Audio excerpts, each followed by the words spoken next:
Axiom 4 ദൗത്യം അതിന്റെ ഒരു നിർണായക ഘട്ടത്തിൽ എത്തിച്ചേർന്നിരിക്കുന്നു. ഡോക്കിംഗ് വിജയകരമായി പൂർത്തിയാക്കിയിട്ടുണ്ട്. ഇനി അവർ പുറത്തേക്ക് ഇറങ്ങുക എന്നുള്ളതാണ് നടക്കാനിരിക്കുന്നത്. നമുക്കൊപ്പം വിദഗ്ധരുണ്ട് ഈ വിഷയത്തിൽ പ്രതികരിക്കുന്നതിന് വേണ്ടി.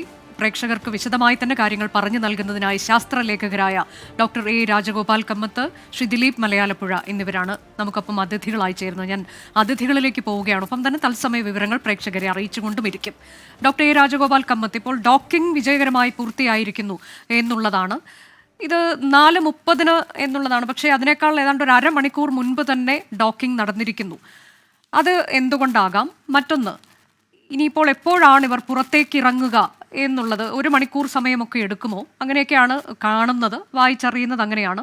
കൂടാതെ അതിനു മുൻപായി എന്തൊക്കെയാണ് അവിടെ നടക്കാനിരിക്കുന്നത്? ആരോഗ്യ പരിശോധനകൾ ഉൾപ്പെടെ അവിടെ നടക്കേണ്ടതുണ്ടെന്ന് തോന്നുന്നു. ഡോക്ടർ രാജഗോപാൽ കമ്മത്ത്.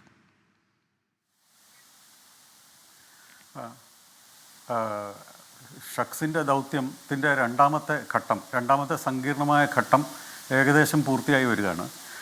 നമുക്കറിയാം, ഇന്നലത്തെ ലിഫ്റ്റ് ഓഫിന് ശേഷം ഏകദേശം 412 കിലോമീറ്റർ ഉയരത്തിലായിരുന്നു ക്രൂ ഡ്രാഗൺ പേടകം. അപ്പോൾ അത് പതിയെ ഇൻ്റർനാഷണൽ സ്പേസ് സ്റ്റേഷൻ്റെ ഭ്രമണപഥത്തിലെത്തി. പിന്നെ അതിൻ്റെ ട്രാജക്ടറി അതേ പ്രക്ഷേപ പഥത്തിൽ തന്നെ അത് സഞ്ചരിച്ച് അതിൻ്റെ ഇൻ്റർനാഷണൽ സ്പേസ് സ്റ്റേഷനുമായിട്ടുള്ള ദൂരം കുറച്ച് ഏകദേശം 4 കിലോമീറ്ററോളം അടുത്ത് എത്തി. 4 കിലോമീറ്റർ എന്ന് പറയുമ്പോൾ ഇത് രണ്ട് ഒബ്ജക്ട്സും തമ്മിലുള്ള ദൂരം ഏകദേശം 4 കിലോമീറ്റർ.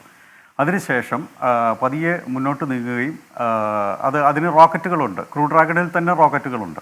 അത് പ്രവർത്തിപ്പിച്ചുകൊണ്ട് ത്രസ്റ്റേഴ്സ് ഉണ്ട്. അത് പ്രവർത്തിപ്പിച്ചുകൊണ്ട് ഇൻ്റർനാഷണൽ സ്പേസ് സ്റ്റേഷനേക്കാൾ അല്പം കൂടി വേഗത കൈവരിച്ച് അടുത്തേക്ക് നീങ്ങുകയാണ് ചെയ്തത്.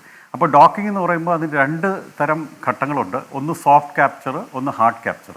സോഫ്റ്റ് ക്യാപ്ചർ എന്ന് പറയുമ്പോൾ ഏകദേശം ഇതിൻ്റെ ഒരു തലത്തിലെത്തുക എന്നുള്ളതാണ്. 2 ഒബ്ജക്ട്സും ഒരേ തലത്തിലെത്തുക, അതിൻ്റെ അലൈൻമെൻറ്റ് പൂർത്തിയാക്കുന്നതിന് വേണ്ടിയുള്ള ആ രീതിയിലുള്ള ഒരു അലൈൻമെൻറ്റിലെത്തുക എന്നുള്ളതാണ് ഉദ്ദേശിക്കുന്നത്.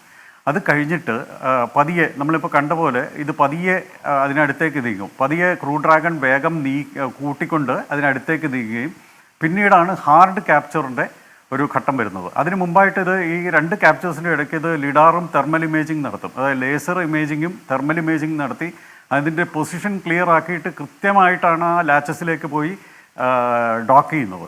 അപ്പോൾ അതിൻ്റെ ഡോക്കിംഗ് സിസ്റ്റമുണ്ട്. നാസയുടെ തന്നെ പ്രത്യേകം ഡോക്കിംഗ് സിസ്റ്റമുണ്ട്. അത് ഇതുമായിട്ട് കമ്പാറ്റബിളാണ്. അങ്ങനെയാണ് ഇത് ഹാർമണി മോഡ്യൂളിലേക്ക് ഇപ്പോൾ ഡോക്ക് ചെയ്തിരിക്കുന്നത്. ഡോക്കിങ്ങിൻ്റെ ആദ്യ ഘട്ടം പൂർത്തിയായിരിക്കുന്നത്.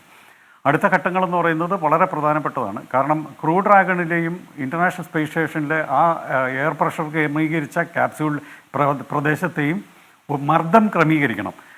അതുപോലെ ഓക്സിജൻ വായു മർദ്ദവും എല്ലാം ക്രമീകരിക്കണം. എന്നാൽ മാത്രമേ ഈ യാത്രികർക്ക് അങ്ങോട്ടേക്ക് കടക്കാനാവുകയുള്ളൂ. അതിനല്പം സമയമെടുക്കും. നമ്മുടെ ഇപ്പോഴത്തെ ഒരു ജേർണി എന്ന് പറയുന്നത് ഓട്ടോമേറ്റഡ് ആണ്. അതായത് സ്വയം നിയന്ത്രിത, നമ്മുടെ ഓട്ടോ പൈലറ്റ് പോലെ സ്വയം നിയന്ത്രിത സംവിധാനമാണ്. ഗ്രൗണ്ട് കൺട്രോളും ഉണ്ട്. അത്യാവശ്യ ഘട്ടമെങ്കിൽ പൈലറ്റിനും നിയന്ത്രിക്കാം. പൈലറ്റ് നമുക്കറിയാം, ഷക്സാണ് ഈ ക്രൂ ഡ്രാഗണിൻ്റെ ഇപ്പോഴത്തെ പൈലറ്റിന് വേണമെങ്കിൽ നിയന്ത്രിക്കാം. അപ്പോൾ കുറച്ച് നേരത്തെ വന്നു എന്ന് പറഞ്ഞുകൊണ്ട് കാര്യങ്ങളെല്ലാം കൃത്യമായിട്ട് നടന്നതുകൊണ്ടാണ്, അതായത് സോഫ്റ്റ് ക്യാപ്ചറും ഹാർഡ് ക്യാപ്ചറും കൃത്യമായിട്ട് നടന്നതുകൊണ്ടാണ് ഇപ്പോൾ തന്നെ നമുക്ക് ഈ ഡോക്കിങ്ങിൻ്റെ ആദ്യ ഘട്ടം പൂർത്തിയായിരിക്കുന്നത്. നേരത്തെ ഓർക്കണം, സുനിത വില്യംസിൻ്റെ സ്റ്റാർ ലൈനർ പേടകം ഈ ഡോക്ക് ചെയ്യാനായിട്ട്, ഹാർഡ് ക്യാപ്ചർ ചെയ്യാനായിട്ട് ഒരുപാട് പ്രയാസപ്പെട്ടു. ദിവസങ്ങളെടുത്തു അത് ഹാർഡ് ക്യാപ്ചർ ചെയ്യാനായിട്ട്. പക്ഷേ ഇത് വളരെ സുഗമമായിട്ട് തന്നെ ഇപ്പോൾ ഹാർഡ് ക്യാപ്ചർ ഏകദേശം പൂർത്തിയാക്കിയിരിക്കുകയാണ്. ഇനി അവിടുത്തെ ആ നിലകൾ പരിശോധിക്കണം. പ്രഷറിൻ്റെയും ടെമ്പറേച്ചറിൻ്റെയും ഒക്കെ നില പരിശോധിച്ചിട്ട് വേണം ലാച്ചസ് തുറക്കാനായിട്ട്. എല്ലാം ഉറപ്പുവരുത്തിയതിന് ശേഷം മാത്രമേ ഈ ലാച്ചസ് തുറക്കുകയുള്ളൂ.